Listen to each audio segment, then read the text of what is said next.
Hello, my friend, and welcome to another episode of the Relief Report. I'm your digestive dietitian, Stephanie Clairmont, and in this show, I help you to get clear on what's triggering your symptoms, what's going on and causing you digestive issues like gas, bloating, abdominal discomfort, diarrhea, or constipation, so you can get rid of those symptoms and get back to feeling more like your normal, beautiful self. Now, in today's episode, I'm actually going to help you manage IBS throughout the life stages. So, IBS can affect us in all different parts of our life. Now, for you, you're going to be in one of these four parts currently in your life. And what I'm going to do is go through, children, kind of student, young adults to regular adults and older adults, and talk about a few things that you might be dealing with and giving you some tips on if you're in that area or if you have a friend or family member who is dealing with this as well, who might find this really useful. So please tag a friend or share it with anyone that you think might find it useful.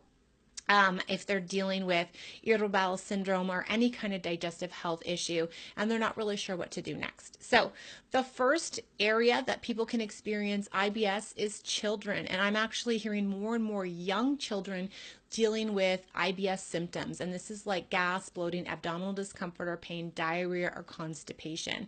And it can be really challenging as a child or as a young person, as well as a parent trying to support that person. So, the first thing is if you are experiencing these symptoms or your child is, you want to always head to your physician first. And I'm talking about a medical doctor. If you want to go into like more of a holistic route and work with a naturopath or other people in the future, that's completely your choice, but really important that you meet with a medical doctor. You do any screens and tests you need to do. Sometimes blood work is needed to see if celiac disease is an issue. There's a lot of different things, nutritional deficiencies and whatnot, that need to be discussed with a physician. So I highly recommend that you do that. And then working with a specialized digestive health dietitian. And I'm going to focus on someone here that has a lot of training in digestive health, especially in a child population, because digestive health is really complicated. It's all I do and everything I've done for the last 6 years, and I'm still learning every day. You want to work with a dietitian who's really specialized in digestive health and can really help you and your child. It might be easy to read some blogs online and think you're going to do the low FODMAP diet, but an exclusion or elimination diet, I would not recommend that for children. I would recommend a more modified approach of eating well for digestion and trying to identify the triggers in the child. So definitely think that's your best route for that. And just be supportive of that young one. It can be very embarrassing. They're going to need some extra love and support as they deal with this. Now students, so I would say anywhere between kind of high school and, university or college, this is a real tough time to deal with IBS, and a lot of things are coming up that are making it worse. So things like anxiety and stress from course loads or friendships or partying or whatever wherever the pressures are. Decreased sleep, because when we're young, we just don't want to sleep, we want to party.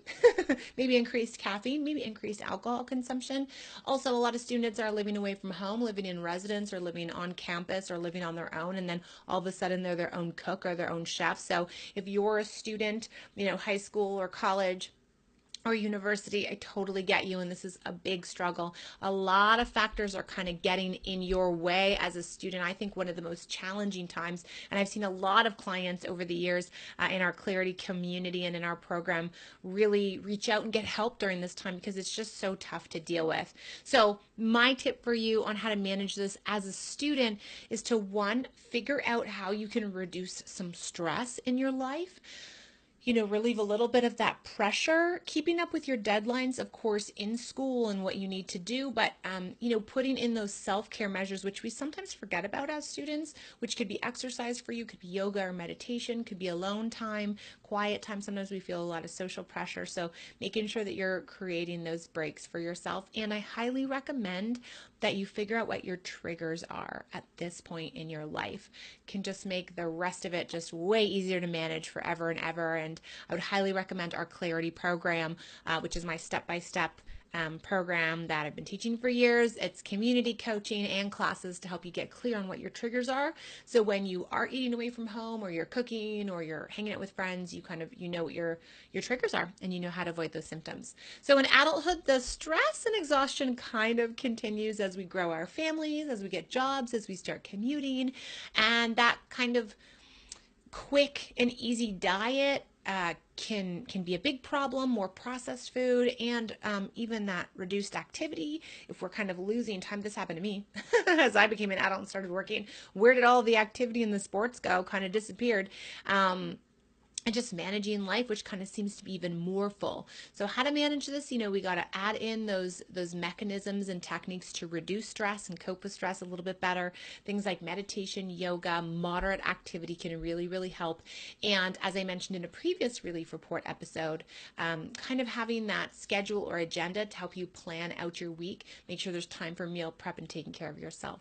Now, as we head into our older adulthood, there's some studies that show that as women head into the World Journal of Gastroenterology reported that menopausal women actually have reduced IBS symptoms. So as we age, there's some good news that some of us might have less symptoms. But I've also seen a lot of women and men over the age of 60 in my practice and in our Clarity program who are dealing with symptoms and they're really hard to deal with. Again, it can be related to stress, anxiety and depression, loneliness as we kind of start to grow apart or lose friends and family members, and reduce physical activity. So, we want to manage this by adding in the best support system that we can for doing some gentle walking, to having some social time, to being a part of a community, to finding that ability to make healthy meals, even if it's only for one or two people. And very important that you identify your triggers. I've worked with a lot of beautiful, wonderful clients over the age of 60 in our Clarity program that have gone through the steps to find relief and get clear on what they can eat and what they can't. All right, so that's it for today's Relief Report episode. Thank you so much for joining me today. I hope that you found something helpful here in these 4 different stages of IBS. And remember, if you need any help, have any questions, or are interested in working with me or getting a referral for someone else, please just hit us up, send us a personal message, or you can always email me and the team at info at stephanieclairmont.com. All right, my friends, I will see you soon. Have a great day. Bye for now.